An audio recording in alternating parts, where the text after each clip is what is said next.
नमस्कार दोस्तों, आज है 19 जून। आप देख रहे हैं कमोडिटी समीक्षा, आपका अपना चैनल।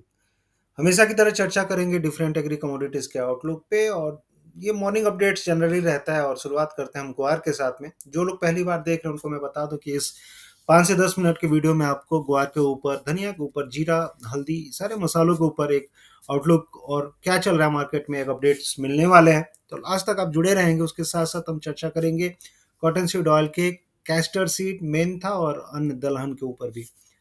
अनाजों के बारे में भी चर्चा होगी, तो लास्ट तक आप जुड़े रहें। और शुरुआत करते हैं हम ग्वार के साथ में। जनरली चार्ट के माध्यम से कोशिश रहती है कि मैं आपको समझाने की कोशिश करता हूँ, साथ में मैं फंडामेंटल्स भी बताता हूँ कि मार्केट में चल क्या रहा है। ये ग्वार का जोधपुर मार्केट का चार्ट है, वायदा बाजार का चार्ट नहीं है। तो जोधपुर मार्केट के चार्ट में भी लगभग आप देखेंगे तो काफ़ी अच्छी कोरिलेशन रहता है एनसीडीएक्स के का जो वायदा बाजार है उसके साथ में। अगर जोधपुर का मार्केट बढ़ता है तो एनसीडीएक्स के भी प्राइस बढ़ते रहते हैं। तो जोधपुर मार्केट में अगर आप देखेंगे जो प्राइस थे ग्वार सीड के, ये ग्वार सीड का चार्ट है और डेली चार्ट है। इसके हिसाब से अगर आप देखेंगे पिछले 2 दिन से मार्केट चढ़ने की कोशिश कर रहा है और 5129-30 के आसपास ट्रेड करते हुए कल दिख रहा था ग्वार सीड का मार्केट। तो जो तेजी का माहौल धीरे धीरे आ रही है, फ्रेश तेजी, और इसके बहुत सारे कारण हो सकते हैं। ऑलरेडी हम बात कर रहे थे क्रूड ऑयल के ऊपर, पिछले काफ़ी सारे वीडियो में मैं आपको बता भी रहा था। एक्सक्लूसिव वीडियो भी मैंने अब बनाया था ग्वार सीड का, उसमें बताया था कि किस हिसाब से ये जो मिडिल ईस्ट में जो टेंशन चल रहा है ईरान और इराक के बीच में, इसके चलते क्रूड ऑयल को सपोर्ट मिलेगा और क्रूड ऑयल को सपोर्ट मिलेगा तो ग्वार के प्राइसों को भी सपोर्ट मिलते हुए दिखेगा। और हो भी वही रहा है, ग्वार के प्राइस धीरे धीरे धीरे धीरे चढ़ते जा रहे हैं, क्योंकि जो मार्जिन है क्रूड ऑयल के प्राइस बढ़ने से, जो ऑयल डीलर्स की मार्जिन जो होती है वो इम्प्रूव हो रही है। आगे चल के आप देखेंगे कि जो अमेरिका में तेल के कुएं हैं, ऑयल रिग्स है, उनकी संख्या बढ़ती हुई आपको नजर आएगी। और इस प्रोस्पेक्ट को देखते हुए, इस अनुमान को देखते हुए ग्वार के जो प्राइस हैं वो भी बढ़ रहे हैं, क्योंकि जो डिमांड है इस टाइम पे निकल के आ रही है। चूरी कोरमा के भी भाव ऊपर में बने हुए हैं, ग्वार सीड के भाव बने हुए हैं, ग्वार गम के भाव बने हुए हैं। मिलर्स को अच्छा मार्जिन मिल रहा है क्रश करने के लिए, तो उस हिसाब से तेजी बरकरार है। आगे चल के जो पॉसिबिलिटी बन रही है मेरे हिसाब से, अगर आप आज की बात करेंगे तो ग्वार सीड में जो तेजी है, हो सकता है 5200 के आसपास आपको एक रेजिस्टेंस फेस करने के लिए मिले। ठीक है, तो 5200 के आसपास डेली मार्केट में एक रेजिस्टेंस फेस करने के लिए मिल सकता है, क्योंकि 5200 के आसपास से एक रेजिस्टेंस फेस हो रहा है। और अगर आप डेली बेसिस पे भी चार्ट के हिसाब से भी देखेंगे तो ये मूविंग एवरेज के आसपास ये आ रहा है, 5170 के आसपास। वायदा बाजार में भी अगर आप देखेंगे तो वायदा बाजार में भी लगभग लगभग इसी के आसपास 5170, 5180 या 5200 मान के चलिए।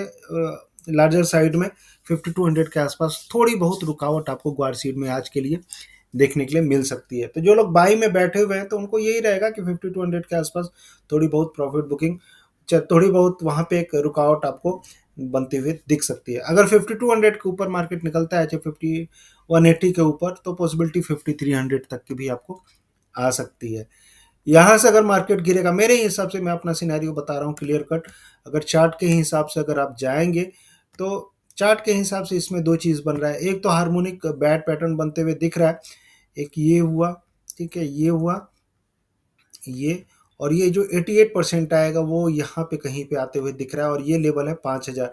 यानी कि प्राइस अभी भी पॉसिबिलिटी है कि प्राइस 5000 के आसपास गिर सकते हैं, यानी कि 5180 के आसपास, क्योंकि मार्केट अगर यहाँ से चढ़ता है, और पॉसिबिलिटी है कि यहाँ पे जाके फिर धीरे से 5000 के आसपास गिरने की कोशिश करे।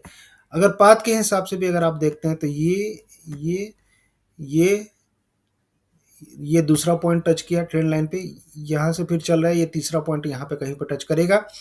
ठीक है, 5170, 5180, और फिर वहां से गिरेगा यहाँ पे। तो कहने का मतलब ये है कि जो पॉसिबिलिटी मेरे हिसाब से बनती हुई दिख रही है मुझे, 5180, 5200 के आसपास वहां पे प्रॉफिट बुकिंग ग्वार सीड में आज के लिए हो सकती है।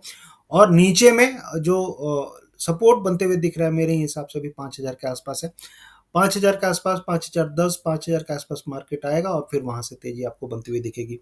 तो ओवरऑल जून में जो सिनेरियो बन रहा है, जून में बहुत ज़्यादा तेजी जून में नहीं दिख रही है। जो तेजी दिख रही है मुझे जुलाई में दिख रही है। यहाँ से फिर अगर मार्केट उठता है तो धीरे धीरे आपको ये जो ट्रेंड लाइन है इसको तोड़ते हुए दिखेगा। तो एक बार 5000 के आसपास पॉसिबिलिटी, और ऊपर में जो रेजिस्टेंस दिख रहा है मुझे 5200 के आसपास दिख रहा है। उसी तरह अगर ग्वार गम की बात करेंगे तो ग्वार गम में एक डेली बेसिस पे एक देखेंगे डबल बॉटम जैसा बनते हुए दिखा है। अगर आप वायदा बाजार में जाके देखेंगे, वायदा बाजार का चार्ट भी मैं आपको देख रहे थे, ये डबल बॉटम जैसा वायदा बाजार में बनते हुए दिखा है। ऐसा ही कुछ आपको जोधपुर मार्केट के चार्ट पे भी गम में बनते हुए देखा है। जोधपुर मार्केट के जो प्राइस है 9600 के आसपास ट्रेड कर रहे थे, और ये एक अच्छी बात है। पिछले 2 दिनों से अगर आप देखेंगे तो धीरे धीरे धीरे धीरे मार्केट चढ़ने की कोशिश कर रहा है। और ग्वारगम की अगर आप बात करेंगे तो जो रेजिस्टेंस अभी के लिए फिलहाल में निकल के आ रहा है, एक रेजिस्टेंस यहाँ पे कहीं पे ये जो लेवल है 9680, ठीक है, 9680 से लेके 9700 के बीच में हो सकता है कि मार्केट आपको रेजिस्टेंस फेस करते हुए दिखे। अगर वायदा बाजार में भी देखेंगे तो लगभग लगभग उसी के आसपास रेजिस्टेंस फेस करते हुए आपको दिख सकता है, ठीक है। तो तो कहने का मतलब ये है कि जो लोग पिछले 2 दिन से खरीद के बैठे हुए हैं, चाहे पिछले 2 दिन से जो बाई करके बैठे हुए हैं, तो एक मौका उनको रहेगा 9680, 9670 यानी 9700 के आसपास प्रॉफिट बुक करने का। और उसके बाद फिर मार्केट अगर नीचे गिरता है तो जो सपोर्ट फिर से निकल के आएगा लगभग लगभग 9450, 9440 और उसके नीचे 9300। तो इस दायरे में ग्वारगम का भी मार्केट आपको ट्रेड करते हुए दिख सकता है। ओवरऑल आज के लिए भी रुझान तेजी का ही है, लेकिन अप साइड में मैंने आपको लेवल्स बता दिए। ग्वारगम में याद रखिए 9680 से लेके 9700, और ग्वार सीड में 5180 से लेके 5200 तक। यहाँ पे आज के लिए थोड़ा सा रुक सकता है। अगर ये लेवल टूटा तो फिर जो मैंने लेवल्स आपको बताया ग्वार सीड में 5300, और ग्वारगम में अगर ये लेवल टूट जाता है तो ऊपर में आपको फिर से ये 10,000 तक जाने की काबिलियत रखता है।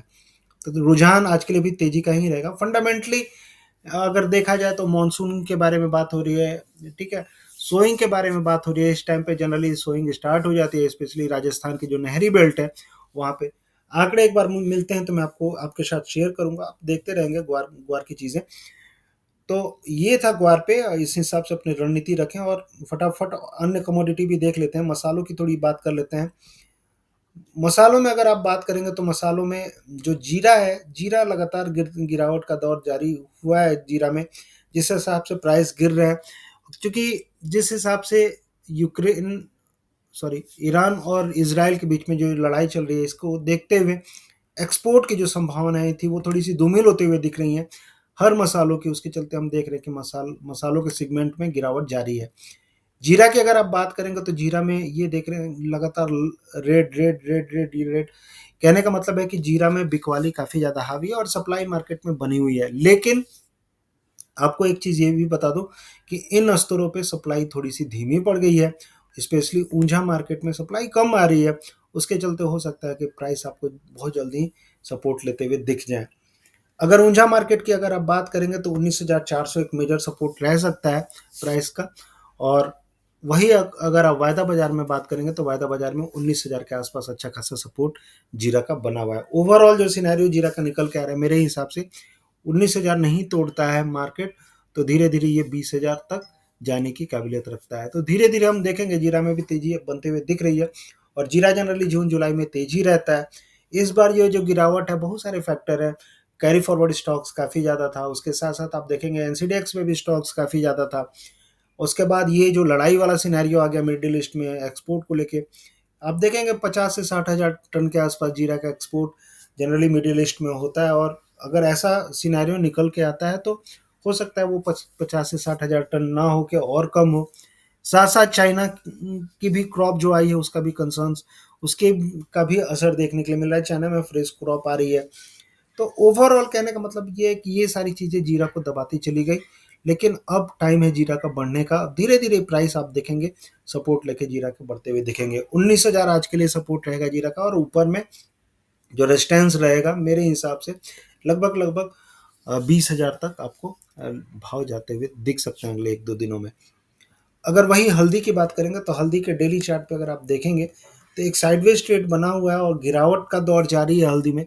हल्दी में बहुत सारी चीज़ें निकल के आ रही हैं, और चार्ट के हिसाब से देखेंगे तो जो सपोर्ट निकल के आ रही है मूविंग मूविंग एवरेज 14,300। लेकिन वायदा बाजार में अगर आप देखेंगे, वायदा बाजार में जो सपोर्ट निकल के आ रहा था मेरे हिसाब से 14,000 के आसपास, उसके नीचे भी अगर जाता है तो 13,700 13,500 तक भी पॉसिबिलिटी बनती हुई मुझे दिख रही है। ओवरऑल हल्दी की बात करेंगे तो एरिया बढ़ने के चांसेस हैं, ये काफ़ी दिन से मैं आपको बता रहा हूँ। और एक्सपोर्ट को लेके तो ऑलरेडी दिक्कतें हो ही रही हैं, चाहे वो बांग्लादेश हो, चाहे वो मिडिल ईस्ट हो। ये सारी चीज़ें कहीं न कहीं हल्दी को दबा रही हैं, लेकिन लंबे अवधि के लिए हल्दी तेज है। जुलाई अगस्त में आपको फिर से रिकवरी बनती हुई दिखेगी। अभी जून में ये गिरावट है, और ये गिरावट कहाँ तक लेके जाएगी, 14,000 जाएगी, 13,500 जाएगी, इस पे संशय बना बना हुआ है, लेकिन गिरावट जारी रहेगी, ये ऐसा लग रहा है। तो अपने हिसाब से ट्रेड करें, और लेकिन एग्रेसिव बाइंग इन स्तरों पे करने से थोड़ा सा बचना चाहिए, मुझे ऐसा लगता है। क्योंकि नीचे में क्योंकि अभी सोइंग का विंडो ओपन हो जाएगा, और जैसे जैसे न्यूज आएगी कि हल्दी की सोइंग अच्छी हो रही है, क्योंकि मानसून भी काफ़ी एक्टिव हो गया है महाराष्ट्र में, सोइंग के लिए काफ़ी ज़्यादा सपोर्टिव रहेगा। ये सारी चीज़ें हल्दी को कहीं ना कहीं नीचे खींच के लेके जाएंगी। अगर आप धनिया की बात करेंगे, तो धनिया में कल हमने देखा था वायदा बाजार में जो प्राइस धनिया के, आप देखेंगे एक गिरावट के बाद अचानक से चढ़ते हुए दिखे थे। 6800 6700 अगर वायदा बाजार में बात करेंगे, तो अच्छा लेवल धनिया का भी रह सकता है। और ओवरऑल सिनेरियो देखेंगे धनिया का तेज रहना चाहिए। थोड़ा सा एक्सपोर्ट को लेकर दिक्कत हो रही है, आपको भी पता है, लेकिन धीरे धीरे अगर आप सप्लाई साइड से जाएंगे, सप्लाई लगातार कम होती जा रही है मार्केट में, और ये धनिया को सपोर्ट करेगा। नीचे में 6800 और ऊपर में 7200, इस दायरे में धनिया का ट्रेड वायदा बाजार में हो सकता है, और अपनी रणनीति उसी के अनुसार रखें। काली मिर्च में जो मैं बात कर रहा था, गिरावट जारी रहेगी, और वो गिरावट जारी है। और नीचे में जो लेवल्स हमने आपको 650 के आसपास दिए थे, वहां तक प्राइस आते हुए आपको दिख सकते हैं। अदरवाइज अगर ट्रेंड लाइन सपोर्ट देखेंगे, ट्रेंड लाइन सपोर्ट को मार्केट तोड़ते हुए दिखा था। ऑलरेडी इस ट्रेंड लाइन सपोर्ट को मार्केट ने तोड़ दिया है, यहाँ पे 690 के आसपास, और लगातार मार्केट गिर रहा है। अभी जो सपोर्ट निकल के आएगा 655 650 के आसपास, काली मिर्च का आपको आप बनते हुए दिखेगा। बड़ी इलायची, छोटी इलायची की अगर आप बात करेंगे, तो छोटी इलायची में भी प्राइस सस्टेन कर रहे हैं, 2500 के ऊपर मार्केट एक बार फिर से जाके बैठ गया है। लेकिन सबसे बड़ी बात है कि जो ग्वालियर मार्केट है, रायपुर मार्केट है, वहाँ पे प्राइस अस्थिर बने हुए हैं। बायर्स की कमी है, इसके चलते मार्केट लगातार अस्थिर बना हुआ है। लेकिन धीरे धीरे जैसे जैसे केरला का मार्केट बढ़ेगा, आपके रायपुर और छत्तीसगढ़ में जो भी मार्केट है ऑल ओवर इंडिया में, क्योंकि बेंचमार्क मार्केट केरला ही है, और केरला में अगर इलायची के भाव बढ़ते हैं, तो ऑल ओवर इंडिया में बढ़ने चाहिए। तो धीरे धीरे प्राइस बढ़ते हुए दिखेंगे। और इलायची के लिए आपके लिए जो ओपन विंडो है, मेरे हिसाब से 15 से 20 जुलाई तक है। 15 से 20 जुलाई तक मार्केट आपको अच्छा खासा तेज होते हुए इलायची में दिख सकता है। बड़ी इलायची की भी अगर आप बात करेंगे, तो बड़ी इलायची में जो प्राइस है लगातार सस्टेन किए हुए हैं, लेकिन एक्सपोर्ट को लेकर थोड़ा सा कंसर्न है मिडिल ईस्ट में, क्योंकि यूएई हुआ चाहे अन्य कंट्रीज हुआ जहाँ से बहुत ज़्यादा इंपोर्ट होता है, वो सारी कंट्रीज थोड़ा सा अभी स्लो डाउन हो सकता है। फ्रेट बढ़ गया है, फ्रेट मतलब जो भाड़ा होता है, भाड़ा बढ़ते जा रहा है, समुद्री भाड़ा। तो इसके चलते भी प्राइस थोड़े से एक्सपोर्ट थोड़ा सा प्रभावित हो सकता है। तो ये सारी चीज़ें कहीं ना कहीं मसालों पे दबाव बना रही हैं, लेकिन चीज़ें धीरे धीरे आपको सुधरते हुए बहुत जल्द ही दिखेंगी। उसके अलावा अगर हम बात कर लें अन्य कमोडिटी में, जैसे कॉटन सीड ऑयल केक की, कॉटन सीड ऑयल केक में अगर आप देखेंगे, तो प्राइस यहाँ पे रेजिस्टेंस फेस करते हुए दिख रहे हैं 3230 के आसपास। और ओवरऑल अगर आप देखेंगे वायदा बाजार में भी, तो कॉटन सीड ऑयल केक कहीं ना कहीं ओवर बॉट रीजन में जाते हुए दिख रहा है, ऑलरेडी आप देख सकते हैं। और धीरे धीरे आप देखेंगे यहाँ से एक प्रॉफिट बुकिंग का माहौल आपको कॉटन सीड ऑयल केक में बनते हुए दिख सकता है। तो ओवरऑल एग्रेसिव बाइंग इन स्तरों पे ना नहीं करनी चाहिए। और नीचे में जो सपोर्ट निकल के आ रहा है, मेरे हिसाब से ये जो लेवल है आपका, यहाँ पे कहीं पे सपोर्ट आपको बनते हुए दिख सकता है, लगभग 3100, और उसके नीचे निकलता है तो फिर 3050 तक की संभावना बनते हुए दिख रही है। धीरे धीरे जो प्राइस है ओवरसोल्ड होते हुए दिख रहे हैं, तो कॉटन सीड ऑयल केक में प्रॉफिट बुकिंग की संभावना प्रबल हो सकती है। कॉटन का एरिया इस बार बढ़ने की संभावना है, ऐसा मुझे लगता है। तो धीरे धीरे आप देखेंगे कि ओवरऑल जो सिनेरियो है कॉटन सीड ऑयल केक के लिए, आगे चल के प्राइस डाउन साइड में करते हुए आपको दिख सकते हैं। आगे बढ़ते हैं और बात कर लेते हैं अन्य कमोडिटी में। और अन्य कमोडिटी में अगर आप बात करेंगे, तो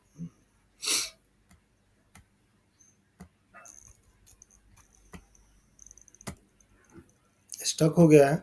ठीक है, स्टक क्यों हो गया ये?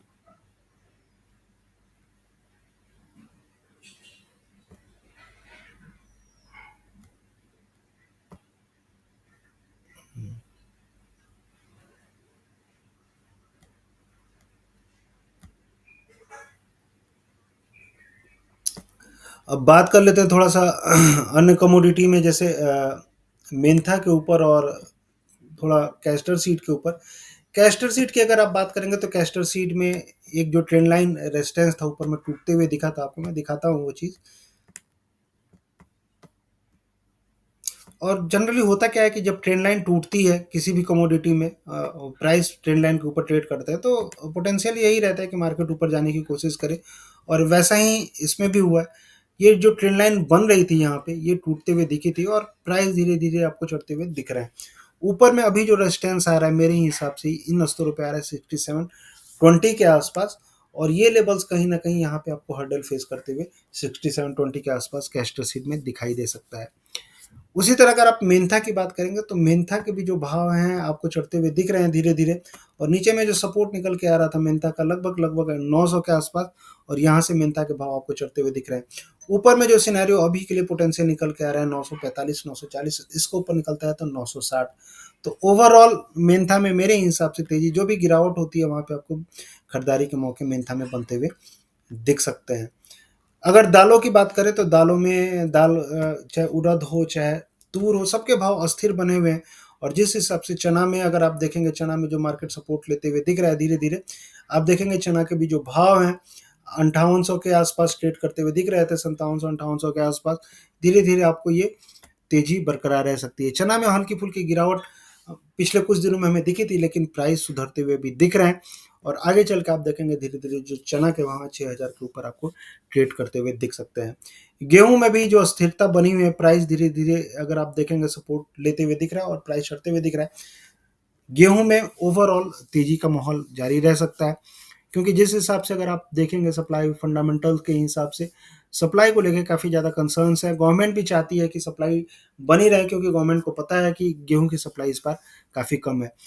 ओवरऑल अगर आप देखेंगे गवर्नमेंट की खरीदारी के हिसाब से इस साल काफ़ी ज़्यादा खरीदारी गवर्नमेंट ने की हुई है, और उसका असर आपको मार्केट में देखने के लिए मिलेगा, क्योंकि जो ज़्यादातर माल है, ज़्यादातर सप्लाई गवर्नमेंट के हाथ में चली गई है, और प्राइवेट ट्रेडर्स के पास में ज़्यादातर माल पड़ा नहीं है। इसका असर आपको देखने के लिए मिलेगा गेहूं पे। गेहूं के भाव जब तक गवर्नमेंट निकालती नहीं है, ये तेजी बने रहने की संभावना है।